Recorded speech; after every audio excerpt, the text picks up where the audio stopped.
Es una noche solitaria. Tenía que ser 2 en la noche y es una noche solitaria. Estoy aquí, en la guardilla, con una taza de té hirviente y en la taza una calavera. Una de esas calaveras que ya son conocidas en todo el mundo y que al principio solo eran conocidas en México, con las cuencas vacías, los dientes relucientes, llenas de colores. Me mira desde la taza humeante del té. Por cuestiones víricas, tan propias de estos días, tengo a Carmen y a Alma a no muchos metros de aquí, pero dormidas en plácido sueño después de bregar contra las toses, las flemas y los enviados malignos, invisibles. Los virus, ya sabéis. Pero ¿merece la pena pasar una noche solos?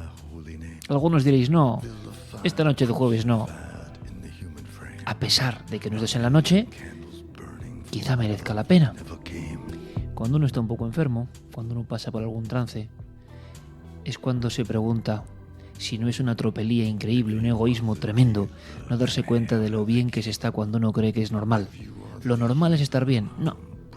Cuando se está normal, hay que dar gracias y pensar que qué maravilla no estar mal. Nunca lo hacemos. Solo nos preocupamos cuando estamos mal. Cuando pasan los días y nuestra maquinaria responde, no hacemos ni caso. Así somos, ¿verdad? Feliz noche de jueves. Esto es Universo Iker. Aquí estamos, la taza de té humeante. Y la siniestra o no, no lo sé muy bien. Calavera que nos mira. ¿Nos queréis acompañar?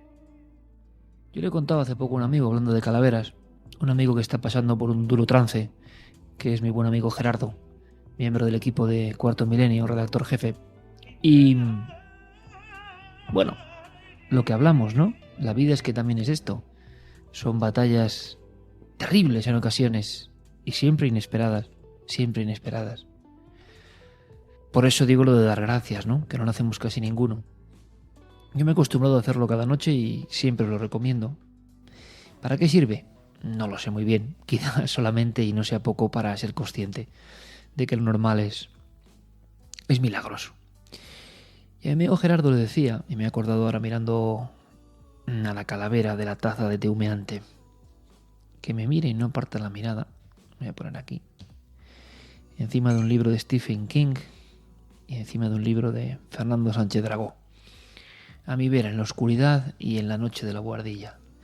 Por cierto, dos grandes escritores que no aceptan códigos, ni uno ni otro. Exagerados para muchos, evidentemente lo son en ocasiones, pero maestros en lo suyo, en la literatura. Y la taza encima, y los ojos mirándome.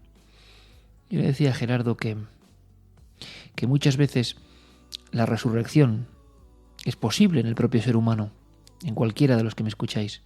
Cuando se pasa por un trance delicado, cuando se le ven las orejas al lobo, hay momentos de silencio, como cuando yo miro ahora la calavera.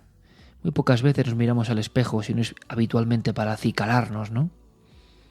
Para contemplarnos como un cuerpo.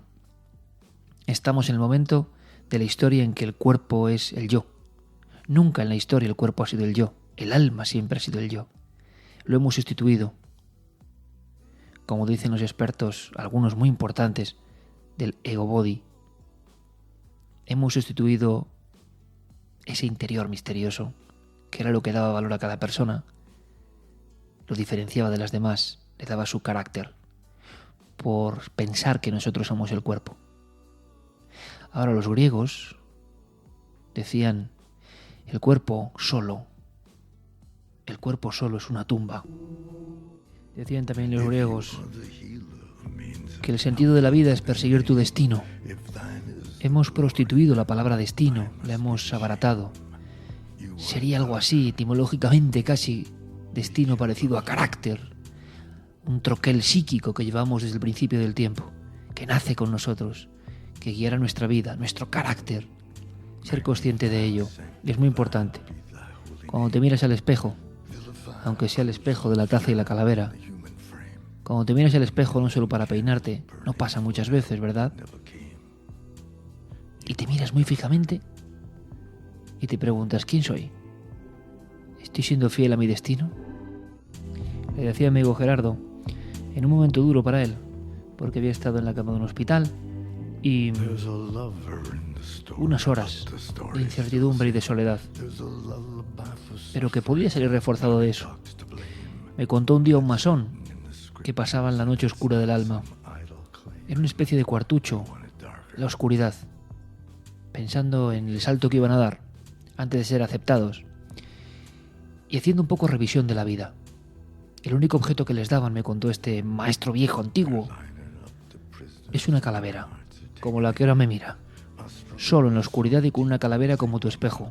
En el fondo la calavera no deja de ser un espejo, aunque no queramos verlo. Y entonces se preguntaba uno por su destino y por quién era. Ya que tengo aquí estos dos libros mencionados, uno de ellos es glorioso, Mientras escribo, el otro lo estoy leyendo, Shangri-La, de Drago. Mientras escribo, de King, él habla del entusiasmo absoluto. Dice: nunca mientas, sé fiel a lo que haces. Si escribes, nunca lo hagas por dinero. Escribe poniendo la vida en cada cosa que haces, como hace él. Realmente lo creo. En el libro de Drago hay una frase que es brutal. Un día le preguntaron a alguien, llamado Rafael el Gallo, un torero, años 20. Oiga, ¿usted qué le ha pasado de todo?, le decía el periodista. ¿Qué es lo más extraño que le ha pasado a usted? Y aquel hombre se le quedó mirando y, como si fuera un Séneca, dijo: lo más raro, haber nacido. Haber nacido. Pocas veces he escuchado algo tan rotundamente y profundamente filosófico. ¿Qué mayor misterio que el de haber nacido? Y ser consciente de que todo es un misterio. Ser consciente de que incluso en los peores momentos podemos renacer, pensando que habitualmente perdemos mucho tiempo. Cuando estamos normal, creemos que es lo normal, y el milagro es vivir. Así que para todos, fuerza. Acabamos de pasar la noche de los difuntos. Y de alguna manera, en esta noche solitaria, yo prefería estar con Carmen, desde luego, y reírnos mucho y hablar de muchas cosas. Pero en esta noche solitaria vamos a hacer otro experimento, si os parece, si os apetece. Universo Iker, o Uno en la Noche, os invita este jueves a que vaguemos también por algunas cosas que quizá no se hayan contado de todo el ámbito de la vida, la muerte y el misterio. Por fortuna, no solo en las letras, en todos los ámbitos de la vida hay maestros, con todo lo que significa la palabra. ¿Cuántos maestros tenemos? ¿De cuántos podemos aprender? King, el mencionado Drago, tantos otros, cada uno el que quiera, cada uno el que elija libremente. Para unos eran maestros, para otros eran repudiados. Pero es muy interesante ver cómo hay una chispa, un algo en la mirada de estos que nunca se jubilan, que les espanta cualquier idea de dejar de hacer lo que es su vocación. En la música también. Esto que suena es de Vangelis, un hombre que lleva 50 años componiendo, poniendo música a las estrellas y a la épica. Vangelis sigue componiendo. Un día me acuerdo que hablaba con Carmen de un famoso cantante y yo le dije: pero este hombre, ¿por qué sacar otro disco si ya tiene prácticamente todo, ha logrado todo? Y la contestación fue brutal. Se me quedó mirando Carmen y me dijo: porque es lo que le gusta. Y al final lo entendí, porque es lo que yo mismo hago. Toda la vida igual. No hay necesidad. A veces no hay necesidad. Y es estar metido permanentemente en la comunicación para estar en conexión con vosotros y aprender cosas. Vangelis, otro ejemplo que nos pone música en esta noche solitaria. Si os parece, vamos a conectar con nuestro compañero Javi Pérez Campos, seguidor de Vangelis también, claro, porque han pasado muchas cosas hace escasas horas con el asunto de esta moda rara, esta moda que es un ejemplo también, pues bueno, de la deriva que toma el mundo en general, de la deriva de comportamientos, de la imitación, de cómo si antes había una serie de troqueles por los que se guiaba el comportamiento humano, ahora evidentemente, tal y como hablamos la semana pasada, el contenido de los mass media hace que las cosas cambien. Sale un tipo haciendo el loco vestido de payaso y eso es otro virus, otra gripe diferente, ¿no? A la que sume a tantas personas ahora en la cama, no. Es otro virus diferente, pero que encima puede ser peligroso. yo no sé qué se esconde aquí. Me parece una cosa que se escapa ya de cualquier marketing. Es la sensación de que somos una probeta gigantesca, de que las cuestiones van increciendo sin que nos demos cuenta y que a veces escapan del control.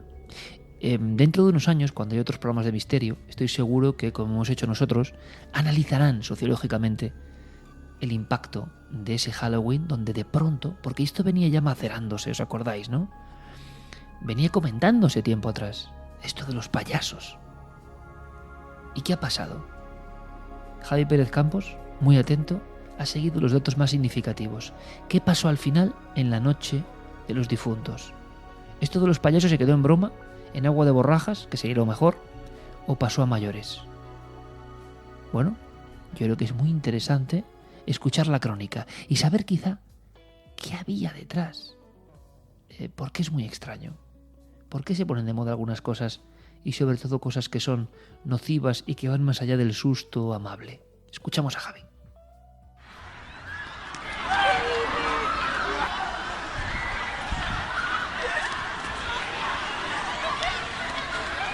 Cerca de 300 personas corren despavoridas por la calle Colón de Valencia. Algunos huyen sin saber muy bien de qué, mientras varias patrullas de la policía se ven obligadas a encender los rotativos en busca del motivo de la avalancha. Entre el barullo hay una palabra que se repite de forma habitual: el payaso.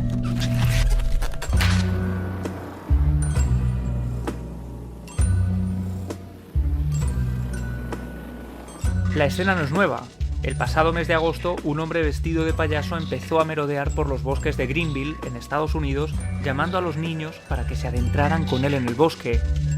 Desde entonces, la macabra broma se ha extendido por todo el mundo, como si se tratara de una epidemia. En España, también se han producido encuentros con estos siniestros personajes.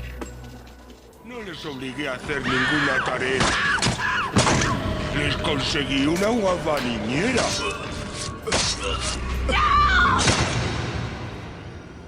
Soy un payaso bueno. Los vecinos de Paterna pasaron varios días alertados por la aparición de algunos payasos que incluso fueron fotografiados durante la noche. En Gijón, un joven de 22 años sembró el pánico lanzando mensajes inquietantes y amenazantes desde una red social en cuya fotografía aparecía una máscara pálida de mirada triste y sonrisa siniestra. La policía inició una investigación que terminó con el arresto del joven. En Murcia, las autoridades desarticularon a un grupo que planeaba ataques selectivos durante la noche de Halloween. Y es que este tipo de actos ha provocado la intervención de las fuerzas de seguridad del Estado. En Cambrados, la Guardia Civil montó un dispositivo especial por el estado de alerta que había provocado una quedada de payasos diabólicos. El grupo de jóvenes pretendía llevar a cabo una pelea multitudinaria disfrazada de esta forma, aprovechando también la celebración de Halloween. En Badajoz, un joven fue detenido porque simuló haber sido atacado por uno de estos personajes. Según él, el bufón llegó a agredirle con una llave inglesa. Pero además de esta falsa denuncia, existen otros testigos que afirman haber visto a gente disfrazada caminando a solas por la ciudad, deteniéndose incluso a observar entre las sombras a los viandantes nocturnos. La psicosis ha sido tal que la propia policía de Badajoz ha tenido que dar una rueda de prensa sobre este espinoso asunto. Repito, es acabar con la alarma social que se ha creado con el asunto de los payasos aquí en la capital, en Badajoz. A ver si de una vez por todas podemos terminar con esa psicosis que todos conocéis de los niños, de las madres, de los padres, etcétera, que se ha provocado por un asunto total y absolutamente absurdo. Entonces, eso se está investigando y cuando sepamos alguna solución se le dará. En la localidad de Ordicia, en Euskadi, una niña de 12 años tuvo que ser atendida por una ambulancia después de encontrarse con un clown ensangrentado que empezó a perseguirla por una zona poco iluminada de la ciudad. La Archancha todavía busca al acosador. Jessie, He visto un payaso y daba mucho miedo.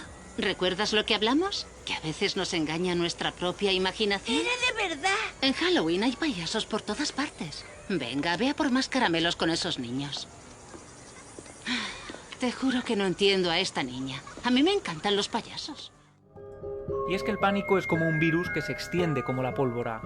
En Fuenlabrada, una niña contó a su madre que había visto cómo 2 payasos forzaban a una joven para subirla a un coche. Hasta ahora, nadie ha denunciado ningún secuestro, por lo que no se ha corroborado si se trata de una alucinación infantil provocada por el miedo o si realmente alguien representó en la calle esta broma de tan mal gusto. Y mientras el disfraz de payaso iba agotándose en las tiendas, las localidades de Alcázar de San Juan, Cartagena, Hinojos, Almería e incluso algunas poblaciones de Canarias y Baleares vivían alertadas ante la presencia de estos personajes que en ocasiones llegaban a portar armas blancas como parte de la caracterización. Yo soy el payaso tacaño, el payaso bailarín. Tengo que irme. ¿Irte? Espera. Sin esto... ¡Mi barco! Y también el globo. Aquí abajo tengo caramelos, galletas y todo tipo de sorpresas. ¿Todos flotan? Oh, sí. Flotan, Georgie. Flotan. Y cuando tú estés aquí, conmigo, tú flotarás también.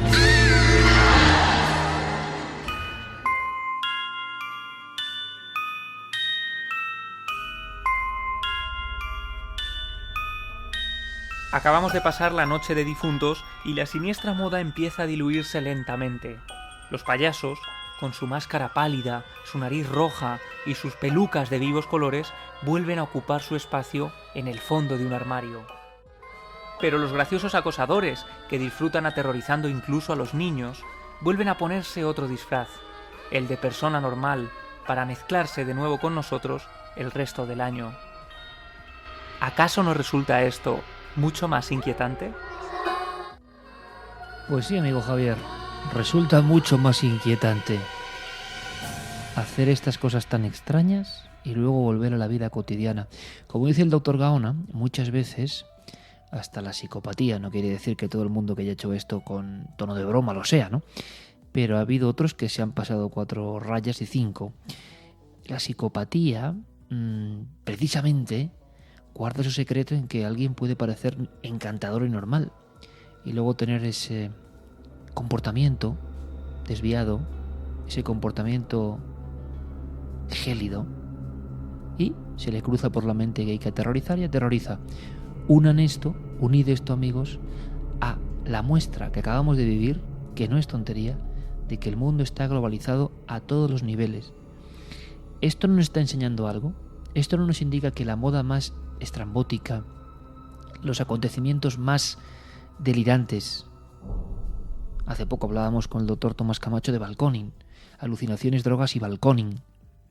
Si alguien se imagina algo más absurdo, más peligroso y más absolutamente cerril, ¿no?, que el balconing, y sin embargo, en cuanto los medios hablaron, los medios de hoy en día, la difusión digital de hoy en día, enseguida hubo personas que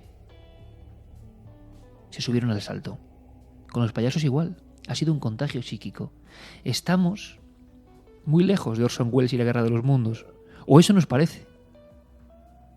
Pero lo que ocurre es que todo eso está mucho más cerca, a flor de piel. Y la globalización lo hace flotar.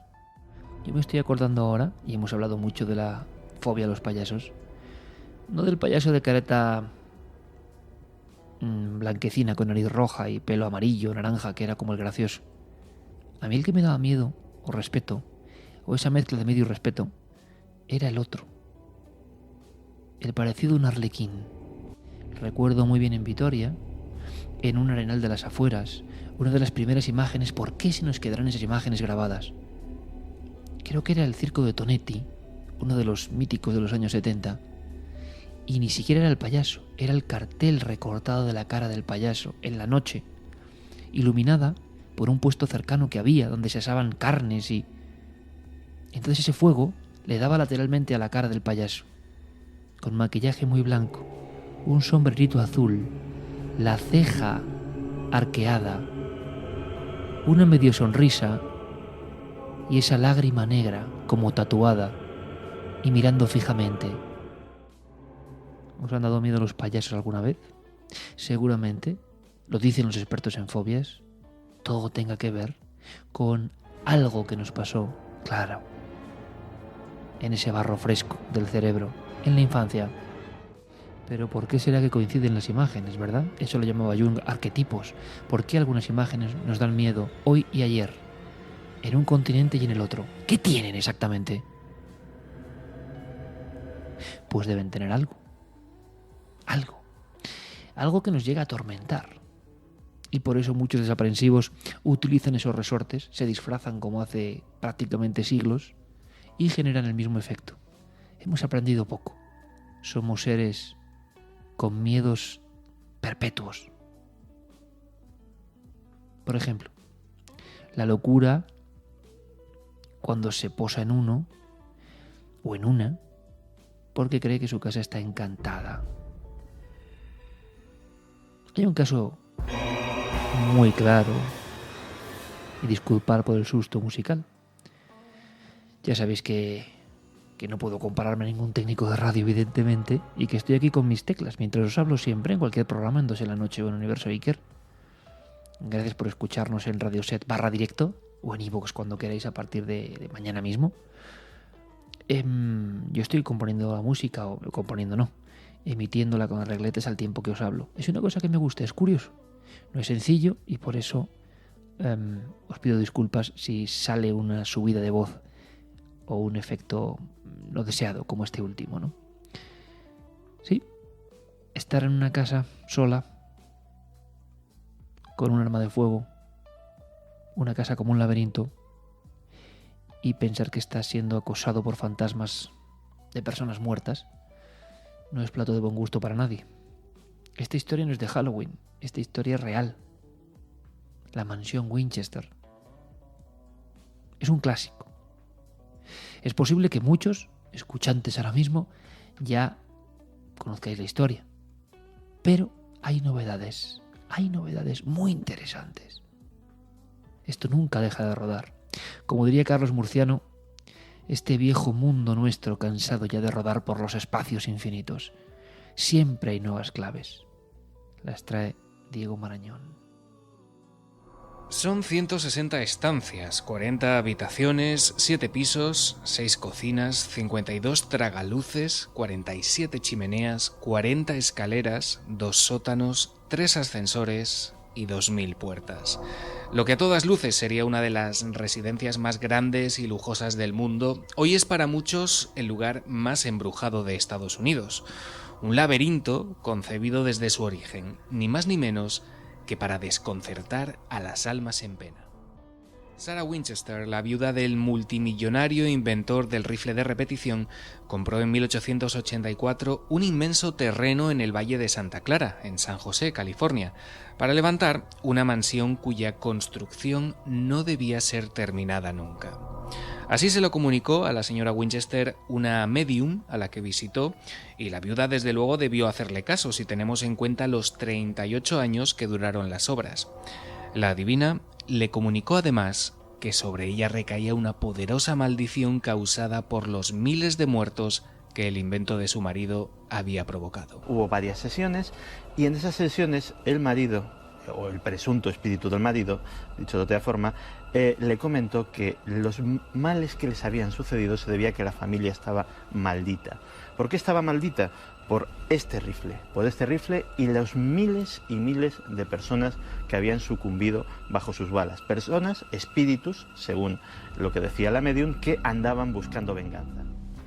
La mansión Winchester es un prodigio de la arquitectura, al menos un prodigio a nivel inquietante, porque en su interior existen escaleras que no conducen a ninguna parte, columnas al revés, ventanas incrustadas en tabiques que no dan al exterior, pasadizos secretos o puertas de distintos tamaños tras las que aparecen muros o que dan incluso al vacío. Todo, según su dueña, para tratar de confundir a los fantasmas que rondaban por allí. No es de extrañar, por tanto, que la mansión haya vuelto a ser actualidad esta misma semana al haberse encontrado una habitación totalmente nueva de la que nadie tenía constancia. La han bautizado como la número 161 y en su interior han encontrado un órgano, un sofá de estilo victoriano, varios cuadros y una máquina de coser. El motivo por el que esta habitación se mantenía sellada es un misterio en sí mismo, pero el equipo de conservación del inmueble cree que la dueña nunca quiso volver a entrar allí al haber quedado atrapada durante varias horas durante el terremoto que se produjo en 1906 y que ella achacó a los espíritus malignos que la acechaban. Sarah Pardee, que era su nombre de soltera, era la flor de New Haven, del estado de Connecticut. Era una jovencita muy menuda, apenas llegaba al 1,60 m, pero su gran belleza física, su simpatía, la lozanía de todas sus acciones, pues lo compensaban, y era posiblemente la mujer más pretendida dentro de la buena sociedad de la época. Tanto es así que fue el propio William Winchester, que ya tenía una notable fortuna propia, el que consiguió pues hacerse con su mano.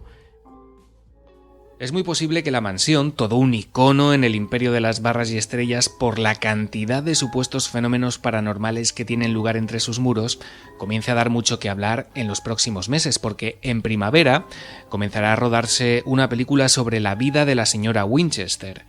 Está previsto que Helen Mirren ponga rostro a la excéntrica millonaria y Jason Clarke dé vida a Eric Price, el psiquiatra destinado a evaluar su salud mental. La pregunta inevitable, conociendo la maquinaria de Hollywood, es si el departamento de promoción se ha puesto ya en marcha incluso antes de comenzar el rodaje. Sea como sea, la habitación 161 y sus secretos forman ya parte de una historia como hay pocas dentro del catálogo de las casas encantadas. Estaba recordando que ese sentirse asediado por los muertos viene mucho antes, en el tiempo, que incluso las famosas películas, ¿no?, de La noche de los muertos vivientes de George Romero. El cine siempre bebe de la realidad. Yo me pregunto muchas veces, ahora nos contaba Diego que iba a salir esta película sobre la mansión Winchester, ¿por qué no llega el cine? Si conocemos las historias reales, ¿por qué no llega a la fuerza de la realidad? Porque nada la supera. En contadísimas ocasiones se llega a estar ahí, ¿no?, y a superar a un hecho real.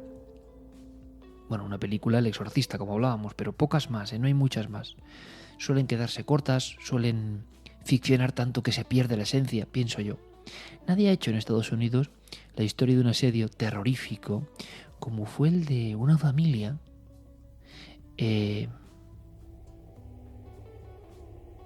la familia Kelly, la típica casa de campo americana, y además gente muy bragada, gente, digamos, de mala fama, que cogían el Winchester fácil, vamos, y que tenían atemorizado a medio pueblo. Pocas bromas con ellos.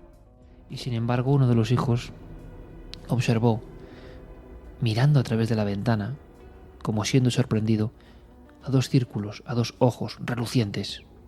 Era una criatura espantosa, como nunca antes se la había imaginado. Estamos hablando de hace más de 50 años, en la América profunda. Y de pronto ese ser, dando un brinco, se subió, desapareció, se desvaneció, pero empezaron a sonar pisadas en el tejado de madera. Otra persona vio a otro individuo avanzando entre la hojarasca. Su intención era clara: meterse dentro de la casa o agredir a los habitantes, que ya estaban atrincherados con las escopetas.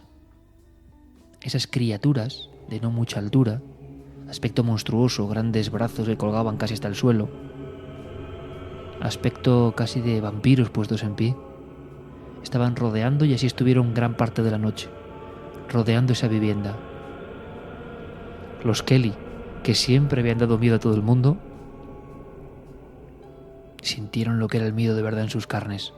Y no por una disputa, por unas vacas, por unos terrenos, no. Por unos seres incomprensibles, que rondaron su vivienda en la noche, que buscaban algo. Seres surgidos de la peor pesadilla colectiva. Fueron testimonios difíciles de creer en su tiempo, que se examinaron, y hoy la verdad es que la historia del asedio a Kelly y de los tiroteos que hubo contra estos seres ha pasado a formar parte de la pura iconografía americana del misterio. Siempre mantuvieron, hubo todo tipo de hipótesis que aquello sucedió. Un grupo o varios seres intentando colarse en una vieja casa y los inquilinos defendiéndose a golpe de fusil. Realmente impresionante. Ahora bien, yo os diré mi experiencia personal, que siempre hay testimonios que superan lo que yo pensaba. Cuando uno lleva tantos años como yo ya, parece mentira, ¿no? Pero más de un cuarto de siglo dedicándome profesionalmente a esto, incluso antes de terminar la carrera de periodismo, dedicarte en cuerpo y alma, en trabajo, en lo que tú quieres. Has entrevistado a muchas personas, a miles de personas. Bueno, es una gran oportunidad de conocer el género humano. Y os doy mi palabra de que siempre acabo sorprendido, de que siempre, en casi todos los casos, hay un plus, un algo, un hecho diferencial, por pequeño que sea, que me demuestra lo ignorante que soy. Sí, realmente, si alguien me preguntase quién soy, yo diría ese que no sabe casi nada. Y si alguien me preguntase qué es lo más raro que te ha pasado, también respondería eso de haber nacido. Porque en mi vida he escuchado cosas que en mi opinión son reales, con la fuerza de la realidad, con la impronta indefinible de lo que es verdad. Pero que siempre me acaba de sorprender. ¿Por qué las películas a mí no me sorprenden? Bueno, hay una que si queréis un día comentamos, una serie, no tengo mucho tiempo para ver series, pero gracias a recomendaciones e insistencias de Javi Pérez Campos, vi un capítulo de una que se llama Espejo Oscuro, Black Mirror, o Espejo Negro, y sí me impactó, porque era el terror de definir la sociedad actual. Pero esa es otra historia. En general, las películas de mi gremio, o de los temas que a mí me gustan, qué curioso. No calan, no me llegan, no profundizan en mí. Solo El Exorcista, porque la verdad, y algunas más, un puñado, muy pocas. Y sin embargo, las historias que me cuentan, muchas de las historias que me cuentan, me hacen dar un brinco. Me transfiguran, me emocionan, me ponen la carne de gallina, los pelos se me erizan, la carne de la nuca, de la parte de atrás de la cabeza, me siento una tensión. Es la vieja sensación, como diría Benítez, ¿no? Que a él le pasaba cuando iba a investigar y me ha pasado muchas veces al llegar a un lugar donde ha pasado algo, al entrevistar a algunos testigos. La vieja sensación. Siempre ocurre cuando escucho testimonios. Desde luego hay algunos que me gustan más que otros, algunos que puedo creer incluso más que otros, algunos de los que tengo más dudas que otros, como en todo en la vida. Pero la inmensa mayoría pienso que están troquelados por una experiencia real, que puede tener una explicación o no, ojo.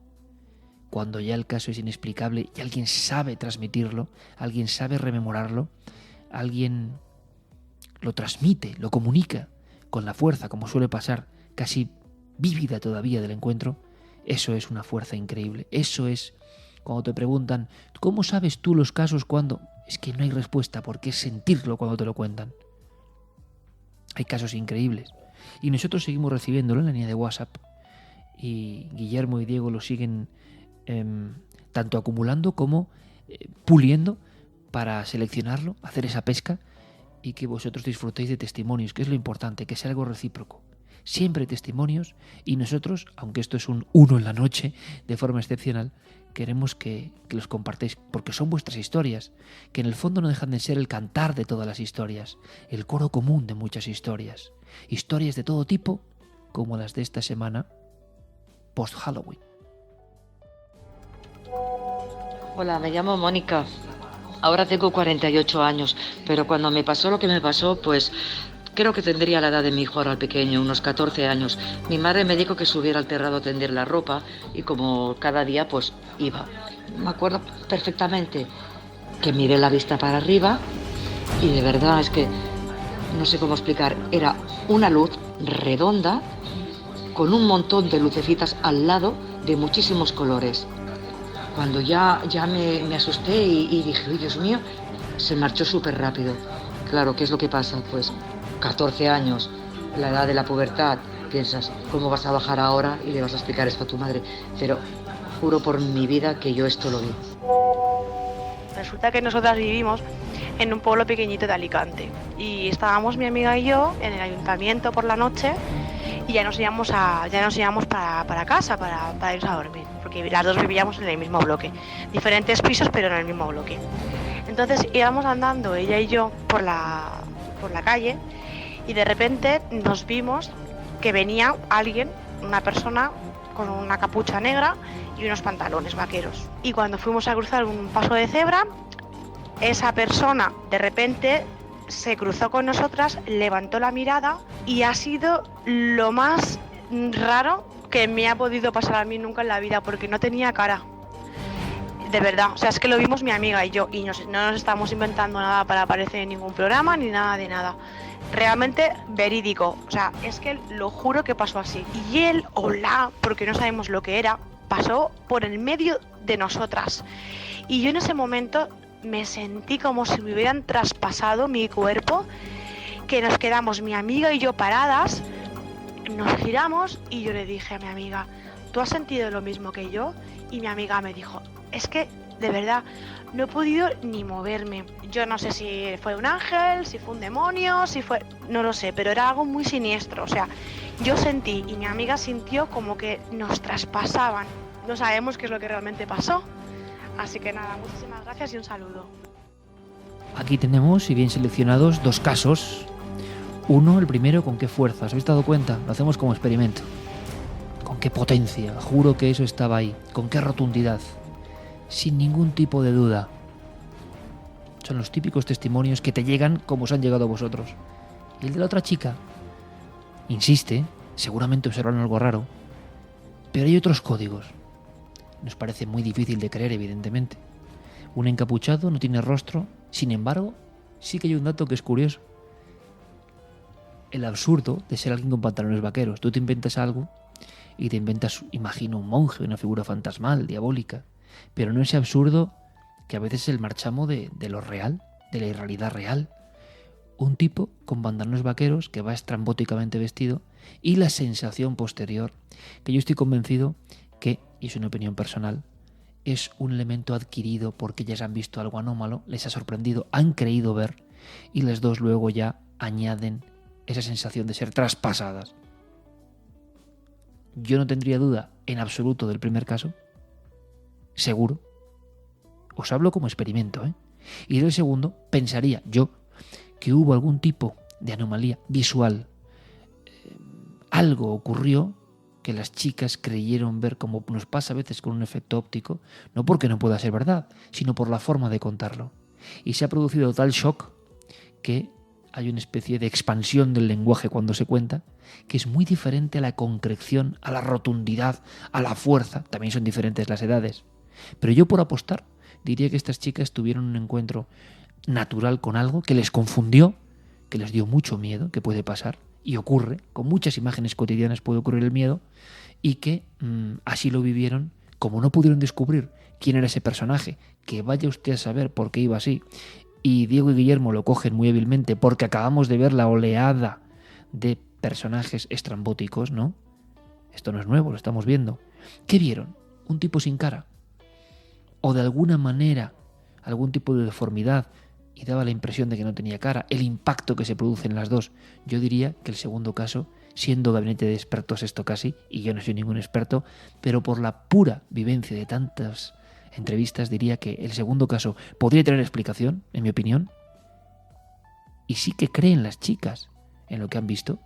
Han reinterpretado las dos hablando sin duda y han llegado a esta conclusión y quizá no es lo que vieron. Primer caso, para mí, sinceramente, seguro, real, absolutamente real, diáfano, no hay duda.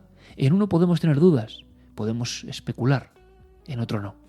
Son 2 mensajes al WhatsApp, lo agradecemos muchísimo, de verdad, que colaboréis con Universo Iker, con 2 en la noche, en Nave del Misterio, en Facebook, en Twitter, ya sabéis dónde encontrarnos, y en el WhatsApp. Pero me parece muy interesante porque eran, no voy a decir la cara y la cruz, ni mucho menos.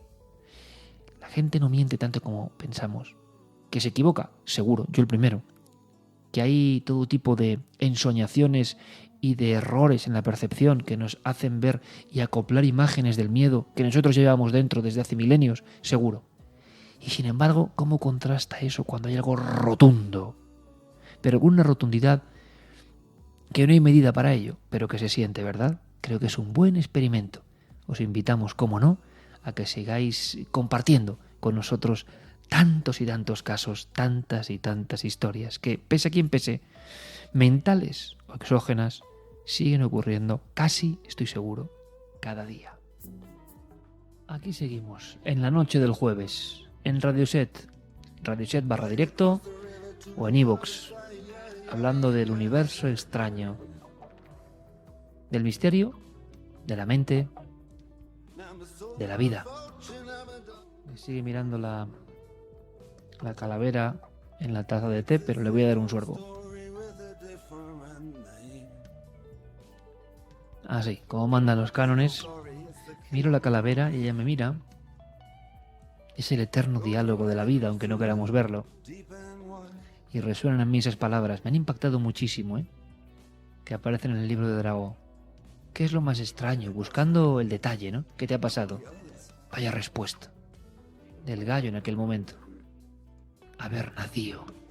Hay más filosofía en esa respuesta, que nos puede parecer sencilla, solo a los necios nos puede parecer sencilla. Hay más filosofía que en muchos tratados de muchos siglos. Porque la vida toda es misterio, seamos conscientes o no. Desde el primer llanto hasta el último suspiro, desde el inicio del paréntesis hasta el final. Qué cosa más extraña es la vida. Qué maravilloso sería de vez en cuando darse cuenta de eso. La vida es tan extraña que una gran parte transcurre en el sueño. Y como digo siempre, nos hemos creído la milonga de que los sueños son poco menos que desperdicios de la mente.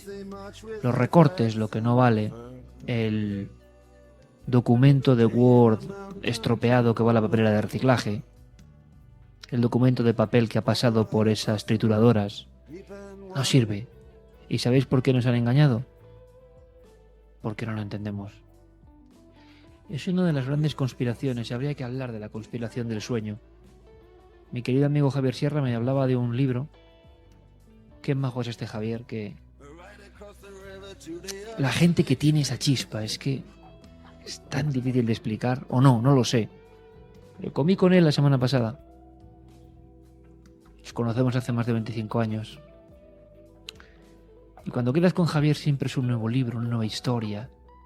¿En qué estás? Y él me dice a mí, ¿y tú en qué estás? Y estás es ¿en qué mundo buceas? ¿De qué universo has salido y dónde estás ahora?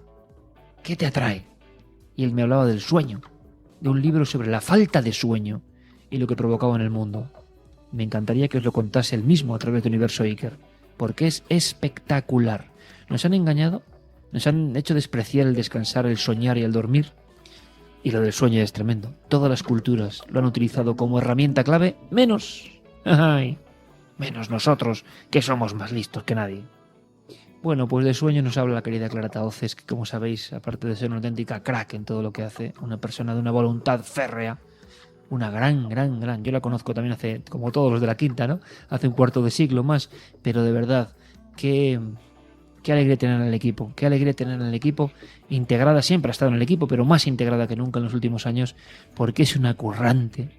Luego la gente dice, ¿por qué le va bien? ¿Por qué le va mal? ¿Por qué hace este libro? ¿Por qué?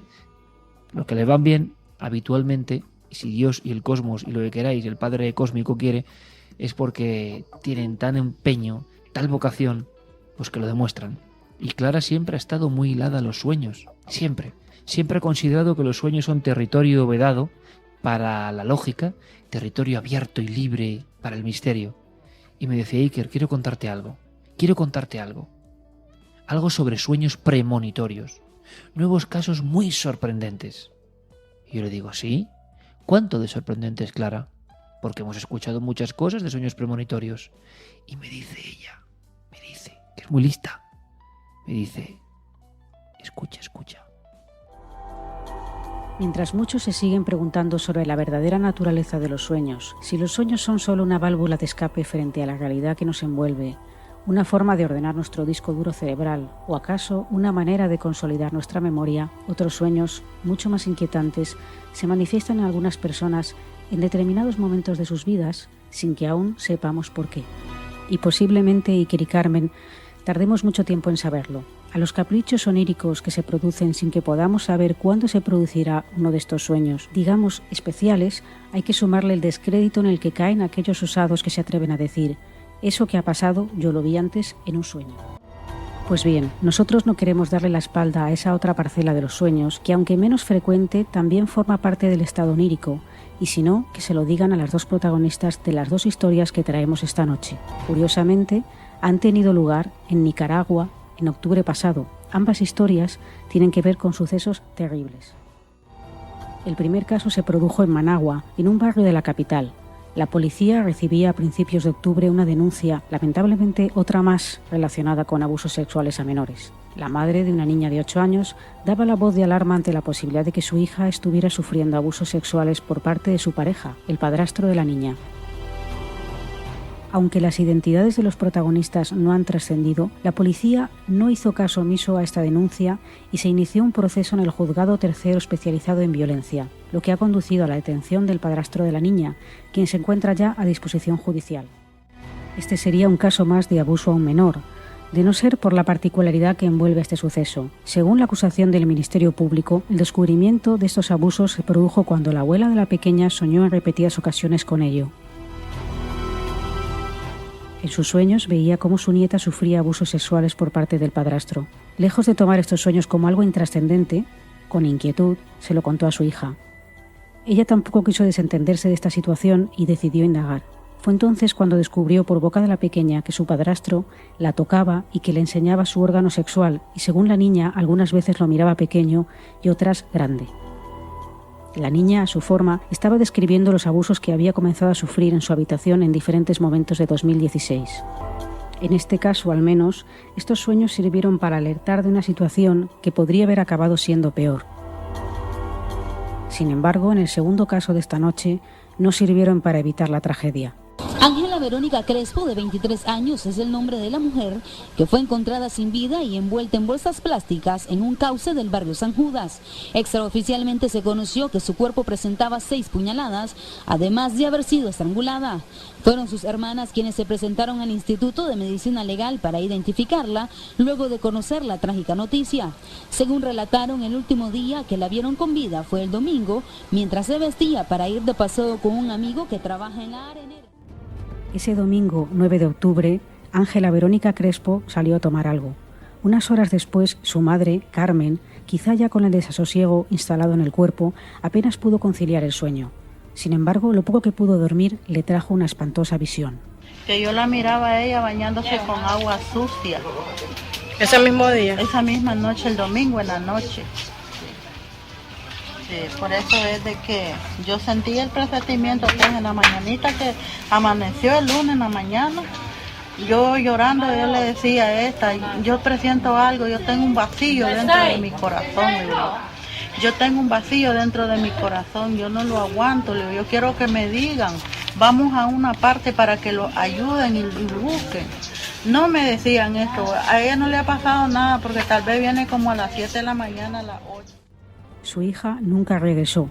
El 11 de octubre su cuerpo, desnudo, envuelto en bolsas de plástico, apareció en el cauce de un río próximo a la barriada de San Judas.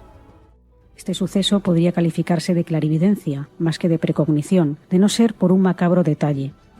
El presunto agresor, según el Ministerio Fiscal, habría dormido con el cadáver de Ángela a fin de hacer tiempo para deshacerse luego de él. Para ello, compró unas bolsas plásticas y se hizo con una carretilla para trasladar el cuerpo de la joven hasta el cauce del río. Según las pruebas periciales, no se habría deshecho del cadáver hasta las 2 de la madrugada del lunes, es decir, cuando Carmen, la madre de la víctima, tuvo ese espantoso sueño, su hija, aunque ya estaba muerta, aún no había sido tirada al cauce de San Judas. En ambos casos, Iker y Carmen, existía un fuerte vínculo afectivo entre las víctimas y sus familiares. ¿Pueden ser las emociones tan intensas en estos casos las detonantes de este tipo de experiencias? ¿Vosotros qué opináis? 2 casos recientísimos que se suman a la larga lista de personas que parece que tienen un vínculo que va mucho más allá de lo orgánico. Un cordón umbilical entre una madre y una hija que se mantiene y que lanza pulsos y que conecta. Qué tristes casos. ¿Por qué las premoniciones? La gran pregunta sería ¿por qué las premoniciones casi siempre tienen que ver con hechos luctuosos? ¿Por qué el drama del mundo, que es tan intenso, tan exagerado, tan de locura de esta especie, desde luego muy mal hecha, bendecida con una inteligencia que supera cualquier cuestión, tocada con pinceladas de la gran belleza del arte y de la sensibilidad, pero con esa brutalidad, con esa oscuridad, con esa miseria, con esa envidia, con ese asco que nos da el semejante en ocasiones, porque es un auténtico demonio. ¿Por qué? Cuando hay sangre, cuando se rompe el milagro de la vida, ¿no? El gran misterio de la vida, alguien lo rompe y lo profana. ¿Por qué entonces es cuando surge la premonición con más fuerza? ¿Por qué esos destellos no suelen ser tanto para causas felices, que las hay, y sin embargo se manifiestan como una cicatriz cuando aparece el tormento? ¿Por qué? Son preguntas sin respuestas, por eso os decía, mientras miraba a la calavera de la taza de té, compañera hoy en esta noche, frente al bosque y en la guardilla, que uno avanza en la vida y sabe menos. Me río yo del que se dice a sí mismo sabio. Si queréis saber mucho del ámbito de la vida, no digo de determinadas disciplinas, por supuesto, que se puede saber y muchísimo. Se puede saber uno de memoria hasta un listín de la guía de teléfono si quiere. Y eso es sabérselo. Pero más que saber, digamos, comprender, entender la maquinaria esta de la vida. Me río yo de quien diga que lo sabe, porque todo me parece cada vez más misterioso, más insondable, más lejano, mucho más lejano de lo que pensaba. ¿Por qué esa madre siente el pálpito de que su hija se está yendo de la vida? ¿Qué mecanismos se han puesto en marcha para comunicar a dos personas separadas del mismo cuerpo, pero que han sido el mismo cuerpo? ¿Qué leyes, qué matemática, qué ingeniería desconocida sigue uniendo los cuerpos de una madre y una hija? ¿Qué fluye por ese conducto amputado hace tanto tiempo? Y nos quedamos con lo físico y creemos que ya son vidas independientes, y lo son y no lo son, porque sigue habiendo algo que nos intercomunica. ¿Dónde se mueven esas cosas? ¿Por qué siguen siendo despreciadas? Y sin embargo, echando una ojeada a la hemeroteca del mundo, nos damos cuenta de que cada día hay ejemplos, cada día hay ejemplos. Me decía mi querido amigo Javi Pérez Campos, un sabio, para su edad un auténtico sabio, y para su edad y sin su edad, que está ahora de promoción de su libro Los Otros, que es una maravilla del que hablamos aquí y hablaremos más veces, que es un canto a la trascendencia, que es un libro para el alma, sin duda, un libro bueno para el alma, para el intento de comprensión de quiénes somos y quiénes son los otros quizá. Y me decía Javier, entre emocionado por el impacto que está teniendo y también un poco abatido, un poco sorprendido, el asombro del joven, ¿verdad?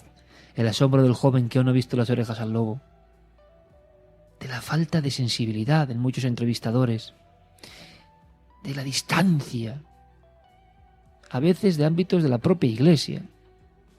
¿Qué más da la Iglesia y cualquier Iglesia muchas veces si miembros concretos se repiten una y otra vez en los mismos códigos?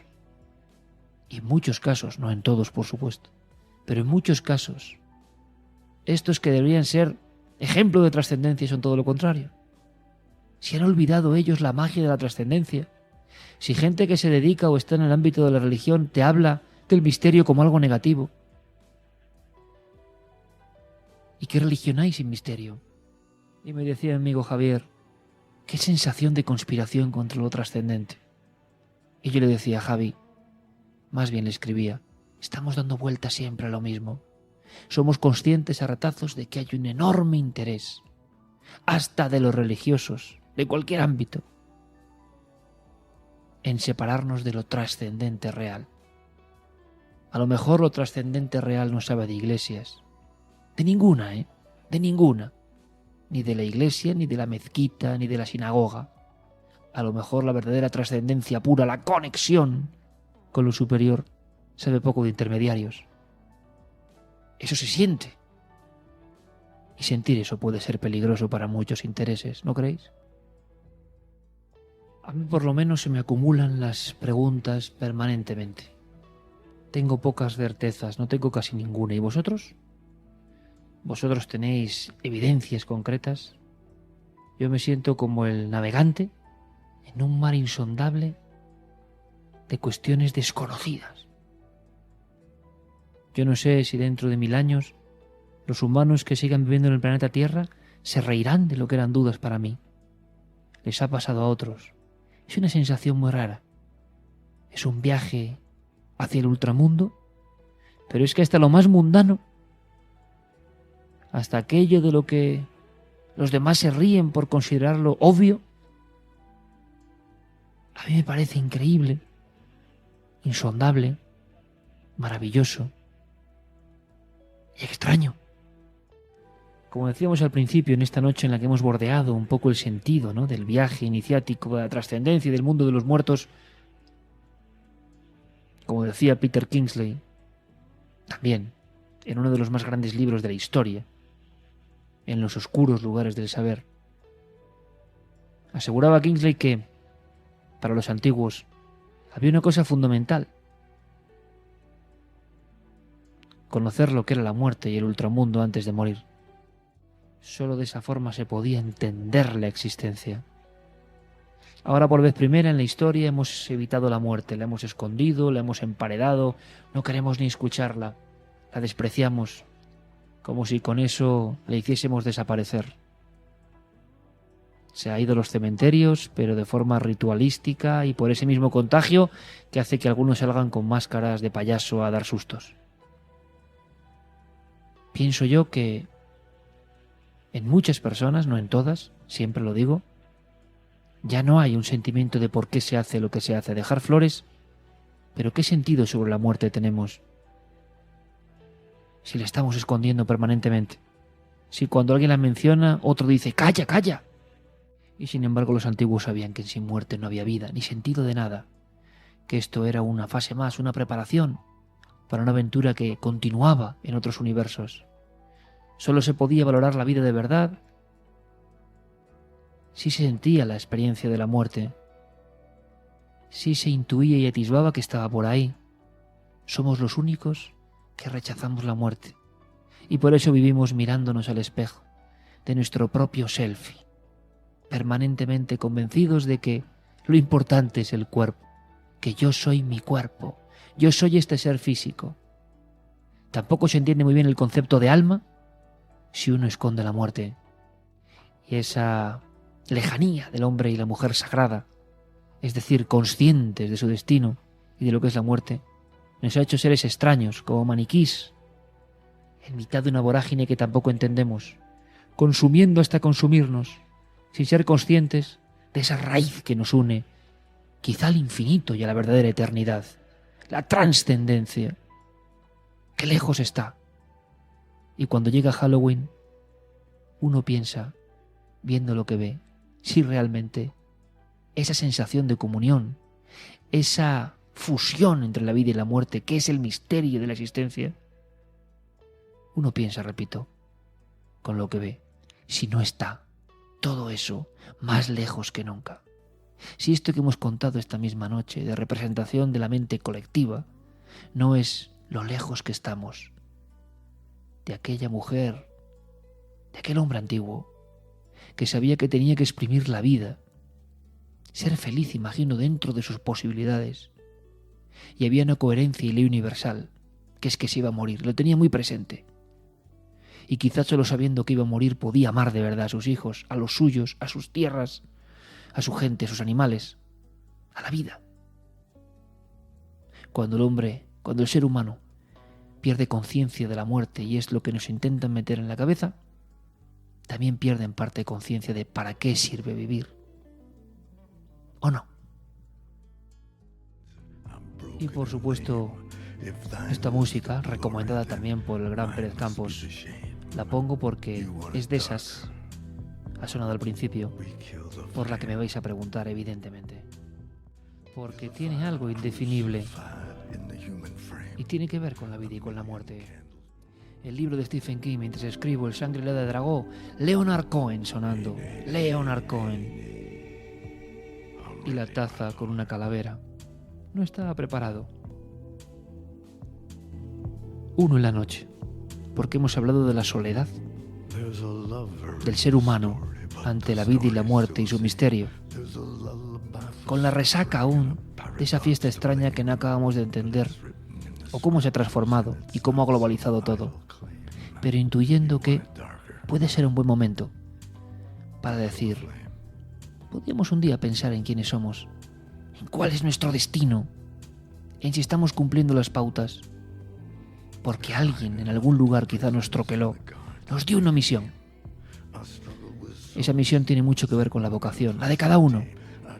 Y si uno no ha conseguido su vocación, que no se desespere y que la siga persiguiendo. Quizá ese sea el mensaje para conseguir el destino. La vida y la muerte han dejado de ser casi pensamientos en el hombre moderno, en el ser humano moderno.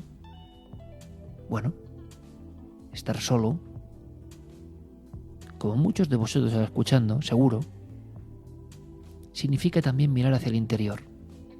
Lo hacemos muy poco, yo creo, muy poco. Yo os invito a hacerlo. No tengo ningún consejo más. Pero a veces uno, de los trances de soledad, de mirarse al espejo y no para hacerse un selfie, sino mirarse sus propios ojos, y salir reforzado, como con ganas. Cuando hay un bache, más todavía. Merece la pena vivir este misterio, porque un día se desvanecerá. Es el gran mensaje de todas las culturas, de todas las que hemos celebrado el Día de los Muertos, pero ya muy lejos del mensaje original, ese mensaje que destella allá a lo lejos. Feliz vida, amigos, feliz misterio, feliz jueves. Hasta pronto.